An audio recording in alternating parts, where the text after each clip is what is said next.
Washington, D.C. was already simmering with political tension, but what happened that afternoon in the Capitol turned that low boil into a roaring blaze. Representative Thomas Massie, known for his controversial stances and his love of stirring the pot, had just dropped a verbal grenade in the middle of a live press conference. With cameras rolling and reporters hanging on his every word, Massie suggested, almost casually, that Ghislaine Maxwell deserved a pardon. The room froze. You could almost hear the collective gasp from journalists, staffers, and even other lawmakers. The topic of Maxwell, with her ties to one of the most infamous criminal cases in modern American history, was like political nitroglycerin, volatile, dangerous, and capable of exploding a career in seconds. Within minutes, the clip was racing across social media, drawing outrage, disbelief, and calls for clarification. But Massie wasn't backing down. He doubled down on his remarks in follow-up interviews, brushing off the backlash as media hysteria and insisting that due process was the hill he'd die on. It was exactly the kind of political storm he thrived in, until Karoline Leavitt stepped into the frame. Karoline didn't just walk into the conversation, she stormed into it. Her heels clicked sharply against the marble floor as she made her way toward the podium, each step echoing like a countdown. She wasn't there to trade polite talking points or play the Washington word game. She was there to dismantle his argument piece by piece, in full view of the cameras, and with the kind of precision that left no room for escape. The press corps knew something was about to go down. They shifted in their seats, lenses zoomed in, recorders armed. Even Massie looked up from his notes, his self-assured smirk briefly faltering as Karoline locked eyes with him. She placed her hands firmly on the podium, leaning in just enough to make her presence undeniable. Her tone was calm, but it was the kind of calm that comes before a storm, the kind that makes everyone in the room instinctively brace themselves. She wasn't going to let this slide. Not here. Not now. For Karoline, this wasn't just about disagreeing with a political position. It was about drawing a hard moral line in the sand, and making sure the entire country saw exactly where she stood. The second Karoline's voice cut through the air, the room shifted. Congressman Massie, she began, each syllable sharp as glass, your comments aren't just tone-deaf, they're an insult to every survivor who's had to watch justice slip through the cracks for the powerful and connected. A murmur rippled through the press corps. This wasn't going to be a measured, softly worded disagreement, this was going to be a public dismantling. Massie leaned back slightly, his arms crossing in that practiced posture of defiance. Miss Levitt, he replied, the faintest smirk creeping back, you might want to review the Constitution before you come for me on matters of due process. Karoline didn't flinch. Instead, she stepped closer to the podium, closing the physical space between them, making sure every camera in the room caught her expression, cold, steady, unyielding. I don't need a constitutional lecture from someone using it as a shield for the indefensible, she shot back. Due process is not a political prop you wave around when it's convenient. It's a sacred principle. And invoking it to defend someone convicted in a court of law for crimes against children? That's not defending the Constitution, Congressman. That's weaponizing it against justice. Gasps erupted, followed by a flurry of camera shutters. Even some of the reporters known for staying poker-faced looked visibly rattled. Massie opened his mouth to respond, but Karoline didn't give him the chance. She pressed on, her voice rising just enough to pierce the tension. You talk about the media's hysteria. Well, the public's outrage isn't hysteria, it's human decency. It's the sound of a country that refuses to excuse monsters just because they happen to rub elbows with the elite. The words hit like a hammer. Massie's smirk faltered again, replaced by something harder to read, annoyance, maybe even a flash of doubt. But he still tried to pivot, muttering something about political theater. Karoline didn't let him off the hook. She angled her body toward the press, locking them in as witnesses. If calling this out makes me a performer in your so-called theater, then fine, I'll take center stage. Because this performance? It's called telling the truth, and I'll do it every single time you try to bury it. By now, Twitter was already exploding. Clips of the exchange were being clipped and posted with captions like, "Karoline schools Massie on live TV," and, "She just ended his career in 90 seconds. The hashtag Karoline vs Massie began trending before they even left the podium. Massie could feel the shift in the room. He was no longer the one driving the conversation. Karoline had seized it, and she wasn't letting go. By now, the press room felt less like a briefing and more like a high-stakes boxing match, and Karoline was in the middle of a relentless combination. Massie tried to recover, leaning forward and gesturing toward the cameras. "You're turning this into a circus, Karoline.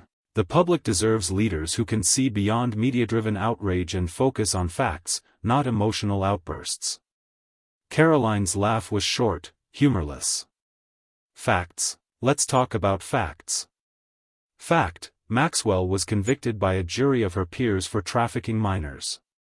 Fact: those victims have carried trauma for years while powerful people covered their tracks. Fact: you suggesting a pardon isn't leadership, it's betrayal.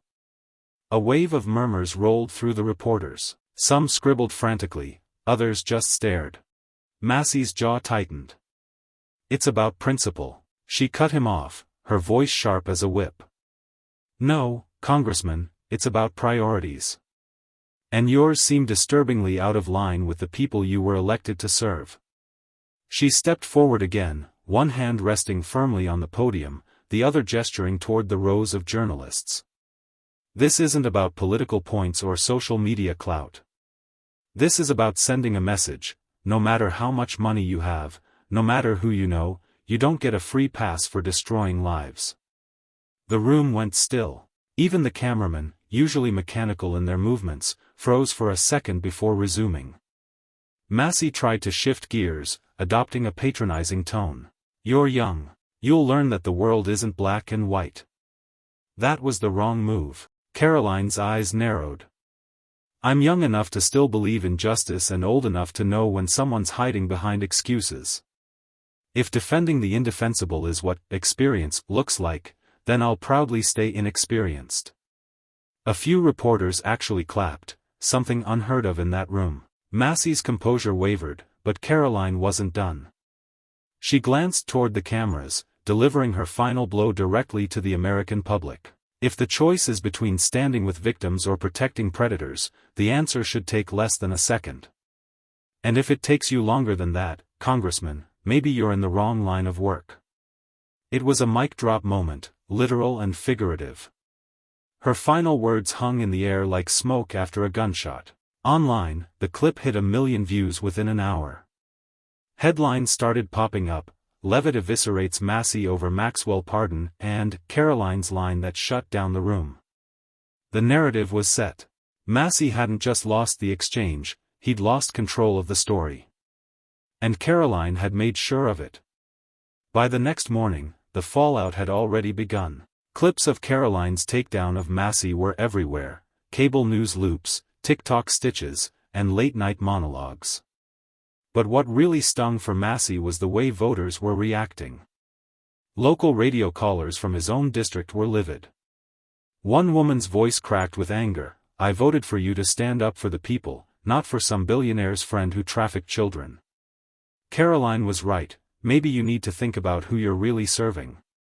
Even conservative talk show hosts, usually allies, were skeptical. "I get the libertarian argument about overreach," one said, "but this isn't that. This is about justice for victims." And Karoline Leavitt just reminded the whole country of that. Karoline, for her part, wasn't retreating. She doubled down in a morning interview. "If Congressman Massie wants to have a real debate about due process, I'm all for it. But if he's going to use that as a shield to defend someone like Maxwell, then he's going to keep hearing from me, and from the American people." Her delivery was crisp, unwavering. No politician speak, no hedging, just a straight line between outrage and action. Massie tried to reframe his position in a press release, calling his remarks a misunderstood statement about the dangers of precedent. But the wording read like damage control, not conviction. It only fueled more skepticism. On social media, the hashtags #StandWithCaroline and #NoPardonForPredators trended all day. Activists and everyday citizens posted side-by-side clips, one of Maxwell's court testimony, the other of Karoline saying, "The answer should take less than a second."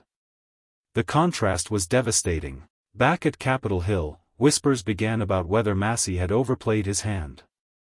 Colleagues avoided mentioning the issue in public, but behind closed doors, staffers admitted the exchange had lit a fire under voters in ways they hadn't anticipated. Karoline, meanwhile, was strategic. She wasn't just riding a viral moment, she was building a movement. She met with victim advocacy groups, held a press conference outlining legislative ideas for closing legal loopholes, and made it clear this was not just a one-day headline. When a reporter asked if she thought she'd gone too far in her criticism, Karoline didn't hesitate. Too far? The only thing that's gone too far is a culture that lets powerful predators skate free. If calling that out is too far, then I'm just getting started. The room erupted in questions, but she was already walking away, confident, composed, and in complete control of the narrative. 2 nights later, the network decided to cash in on the moment. They booked Karoline Leavitt and Thomas Massie for a live primetime debate, 1 hour, no commercial breaks in the first segment, and a moderator known for letting things get heated. The stage lights came up, the cameras rolled, and within seconds, the tension was thick enough to cut. The moderator wasted no time. "Congressman Massie, why did you suggest clemency for Ghislaine Maxwell, and do you still stand by it?" Massie adjusted his tie and leaned forward, launching into the same legal process argument he tried to sell in his press release. But this time, Karoline wasn't going to let him filibuster. She cut in, firm, but not shouting. "Congressman, let's not play lawyer games here. You didn't call for clemency for an innocent person caught in a misunderstanding. You suggested it for a woman convicted of enabling the abuse of children. That's not protecting liberty, that's spitting in the face of justice." The crowd in the studio reacted immediately, half gasps, half applause. Massie tried to counter, raising his voice. "You're twisting my words. I was making a larger point about government overreach." Karoline didn't miss a beat. "Overreach? The only overreach here is you stretching to defend the indefensible. If you think defending Ghislaine Maxwell is a winning message, go ahead. I'll take that debate to every voter in America." Her words hit like a hammer. The moderator jumped in, clearly sensing the moment could go viral. "Congressman, do you believe Ms. Maxwell was treated unfairly by the justice system?" Massie hesitated. That split-second pause was all Karoline needed. "See? Even now, you can't give a straight answer. The answer should take less than 1 second, no." The audience erupted in applause again, and the social media team backstage knew they had their clip. For the rest of the segment, Massie was on the defensive. Every attempt to pivot was met with Karoline's unflinching reminders of the victims, the court's findings, and the moral line that, in her words, should never be blurred, especially by people in power. By the closing minute, the moderator asked each for a final statement. Karoline looked straight into the camera. "This isn't about politics. It's about whether we stand with the victims or with those who enabled their abuse. I've made my choice. And I think the American people have too." When the credits rolled, Massie's team looked grim. Karoline's phone lit up with messages from supporters, fellow politicians, and advocacy groups. The debate wasn't just a news cycle hit, it was the defining moment in a fight she was clearly winning. By sunrise the next day, the clip from Karoline and Massie's debate had already racked up millions of views across platforms. The most shared snippet wasn't even the whole argument, it was the moment Karoline leaned forward, eyes locked on Massie, and demanded, "The answer should take less than 1 second, no." Every major cable network replayed the exchange on loop. Conservative outlets framed it as a masterclass in moral clarity. Even traditionally liberal commentators admitted, sometimes begrudgingly, that Karoline had commanded the stage and controlled the narrative. Massie's camp scrambled to spin the fallout. They released a statement claiming his comments were taken out of context, and that he, in no way condones the crimes of Ghislaine Maxwell. But the damage was done, the context had been set, and it was Karoline's framing that stuck. Morning radio hosts mocked the hesitation in his answer, calling it the longest pause in politics. Memes flooded Twitter, Karoline's stern expression edited over movie posters, captions reading, "The 1-second test." Karoline, meanwhile, moved strategically. She accepted every major interview request, ensuring she repeated the same core message: we have to draw a line. Defending convicted enablers of child exploitation isn't just bad politics, it's morally bankrupt. Advocacy groups for abuse survivors reached out, some inviting her to speak at upcoming rallies. The sudden alignment between grassroots activists and political commentators created a perfect media storm, one that Massie had no playbook for. By midday, a leaked memo from inside Massie's office hit the press.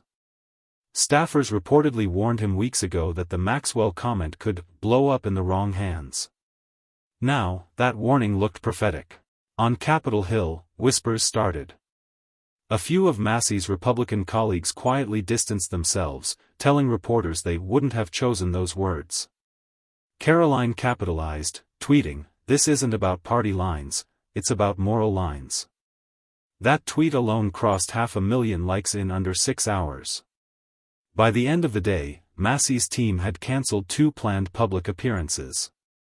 Karoline, on the other hand, was on her way to a sold-out town hall event in New Hampshire, where supporters waved signs that read, "1 second, NO." The contrast couldn't have been sharper, one politician shrinking from the spotlight, the other charging toward it with momentum to burn. And for Karoline, this wasn't just a win in a single debate. It was the kind of viral, values-driven victory that cements a political figure in the public consciousness for months, maybe years. 2 days after the debate, Karoline stood on a makeshift stage in the center of a packed town square in Manchester, New Hampshire. The crowd spilled into the streets, holding homemade signs, "1 second, NO, moral lines matter," and "We stand with Karoline." The late afternoon sun cast long shadows, but the energy in the air felt electric. News cameras lined the edges, their lenses scanning the sea of waving flags and cheering supporters. Karoline stepped up to the microphone and, before saying a single word, let the crowd's roar wash over her. She opened with a nod to the viral moment. You all saw it. The hesitation, the dodge. The refusal to just say what we all know to be true, that Ghislaine Maxwell deserves no pardon, no sympathy, no defense. The audience erupted in applause, a few voices shouting, "Tell it." Karoline continued, her voice carrying the conviction of someone who knew exactly what was at stake. "If we can't agree to protect the most vulnerable among us, our children, then we have no business making laws, passing budgets, or calling ourselves leaders." She turned the focus from the debate to a broader call to action. She spoke about survivor advocacy, about closing loopholes in federal law that allow enablers of abuse to escape full justice. She pledged to introduce stronger protections and support funding for investigative units that focus on child exploitation cases. The crowd wasn't just listening, they were responding. Chants broke out between her sentences. People waved phones in the air, live-streaming the moment to friends and followers. Midway through her speech, Karoline addressed Massie without naming him directly. "Some politicians think this is about clever rhetoric, about gotcha questions. But when the answer is this obvious, the only gotcha moment is when they reveal their own lack of moral courage." That line lit up social media again. Clips of the rally began trending within hours. Conservative influencers praised her as the future of unapologetic politics. But it wasn't just her base. Independent voters, even some disillusioned Democrats, started sharing the videos with captions like, "Finally, someone willing to say it straight." As the rally wound down, Karoline invited local survivor advocates on stage. They stood beside her as she closed with a promise: "This is not the last time I'll speak up about this. It won't be the last time I demand answers in less than 1 second. And if that makes me a problem for the political establishment, good." Because the establishment has been a problem for the rest of us for far too long. The applause was deafening. From the stage, she could see the flash of cameras, the glint of sunlight off dozens of phone screens, and the unshakable belief that this fight had only just begun. In the quiet corridors of Capitol Hill, the aftermath of Karoline's confrontation with Massie was becoming impossible to ignore. Behind closed doors, the usual chatter about committee assignments and appropriations bills was replaced with whispered conversations about the Maxwell moment. A senior GOP strategist, leaning over a polished mahogany conference table, spoke in a low voice to a group of aides. "This is bad optics for Massie, and you all know it. The clips everywhere, TikTok, Instagram, even late-night monologues. We either distance ourselves or get dragged down with him." Some lawmakers had already made their choice. A moderate Republican from the Midwest was overheard telling a reporter, "You know, I think Karoline's right on this one. There's no defending that hesitation." Even a few Democrats privately admitted her response had been politically lethal in its precision. Inside Massie's own camp, there was tension. Advisors urged him to go on conservative talk radio and clarify his position, but the fear was that anything he said now would sound like damage control. One aide muttered to another, "It's too late, the moment's set in stone. She nailed him." Meanwhile, Karoline was invited to several closed-door policy meetings she wouldn't normally be in. Senior members wanted her perspective on child protection legislation and media messaging. The irony wasn't lost on her. One debate moment had shifted her from junior voice to must consult status almost overnight. In the press gallery, political journalists exchanged theories over coffee. One noted, "She didn't just win an argument, she redefined the terms." Now, not having an immediate, unequivocal answer on an issue like this is political suicide. Lobbyists and advocacy groups sensed an opportunity. Survivor rights organizations sent her statements of support, while political PACs reached out about potential ad campaigns amplifying the clip. Behind the scenes, a digital strategy firm ran analytics showing that her name recognition had spiked 43% nationally since the debate. Karoline, however, remained focused on the principle behind the moment. In a private call with her closest advisors, she said, "If we turn this into just a win for me, we miss the point. The point is to make sure no one in power can ever hesitate on protecting kids without paying a political price." But she also understood politics was about momentum, and right now, hers was undeniable. Allies urged her to take the fight to the next level: town halls, op-eds, TV hits. Even some who had previously kept her at arm's length were calling to coordinate. In the smoky backrooms and glossy greenrooms alike, one thing was clear: the balance of power in the conversation had shifted. And if Karoline played her next move right, she wouldn't just win a viral moment, she'd cement her place as the voice that forced Washington to draw a moral line in permanent ink. The invitation from one of the country's most watched political talk shows came faster than Karoline expected. Less than 48 hours after her takedown of Massie went viral, the producer's email arrived: "We'd like you in studio for a segment on the state of moral leadership in Congress. Live debate format. Massie will be joining remotely." Karoline didn't hesitate. She knew the risks: live national television was unpredictable. But she also knew momentum like this didn't wait. Her communications director briefed her in the green room: "They're going to open with the clip from the debate. Stay calm. Don't let them pivot away from the principle here. Every second is a chance to frame this issue your way." When the red light on the camera blinked on, the host wasted no time. Joining us tonight, Congressman Thomas Massie and political commentator Karoline Leavitt. Let's start with the moment everyone's talking about: Massie's comments on the potential pardon of Ghislaine Maxwell. The clip rolled, Karoline's sharp rebuttal, Massie's awkward pause. Even in silence, the tension in the studio was palpable. Massie tried to recover first: "Look, this has been taken out of context. My point was about the principle of..." Karoline leaned forward, voice steady but cutting: "No, Congressman, your point was about avoiding a straight answer to a question every decent person in this country should answer instantly, without hesitation, without political calculation. The host attempted to steer the conversation to broader justice reform, but Karoline held her ground. She referenced survivors' testimonies, the bipartisan bills stalled in committee, and the public's disgust at perceived leniency toward predators. She used Massie's hesitation as Exhibit A for what she called the moral drift in politics. Social media lit up instantly. Hashtags like hashtag Karoline Clapback and hashtag Massie Meltdown began trending before the segment even ended.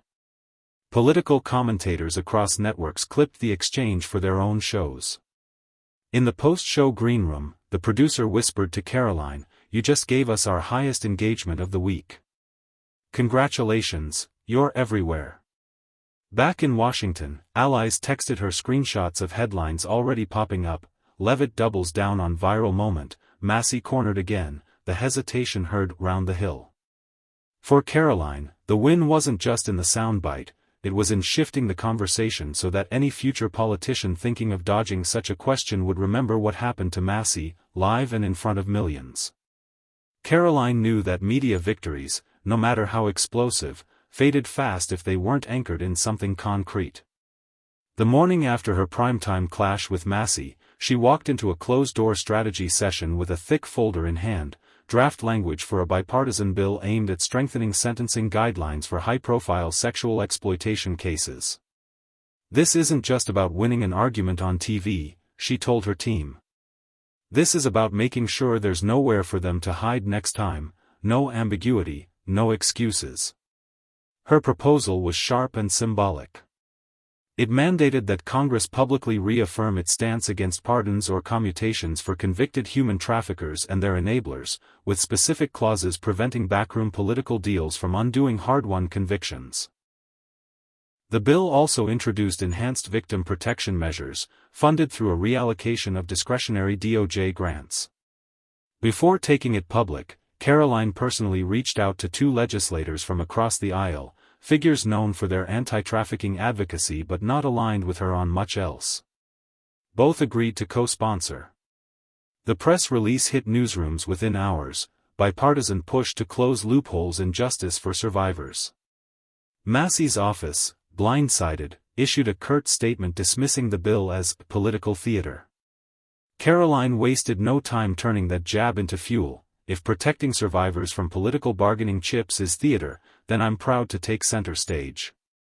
Cable news booked her again, not to rehash the viral moment, but to discuss her legislation. She leveraged the spotlight with precision, framing the bill as common-sense morality that transcended party lines. Every interview circled back to the same theme: you can't claim to stand for justice if you leave the door open for the powerful to escape it. Social media strategy went into overdrive. Survivors' advocacy groups amplified her message, legal analysts debated the bill's merits, and grassroots supporters flooded congressional inboxes demanding support. The hashtag no deals for predators trended for days. When the bill hit the floor for initial debate, Massie kept his distance, declining to speak against it directly. That absence was telling, and Karoline knew it. In a final twist of political irony, one of the closing remarks during the first hearing came from a moderate who rarely engaged in culture war issues: "This measure sends a signal, to the victims, to the public, and to anyone tempted to abuse their position, that justice is not for sale." For Karoline, this wasn't just the conclusion to a public feud. It was the transformation of a viral flashpoint into lasting political leverage, a reminder that sometimes the most effective clapback is a law with your opponent's name written between the lines of its history. "Mr. Speaker, when I stood on national television and heard Congressman Massie suggest that perhaps Ghislaine Maxwell, a convicted predator's accomplice, might deserve a pardon, I didn't just hear bad judgment. I heard a warning bell for every survivor in this country that justice could be bargained away if the right political deal came along. Today, I rise not to trade insults, but to make law.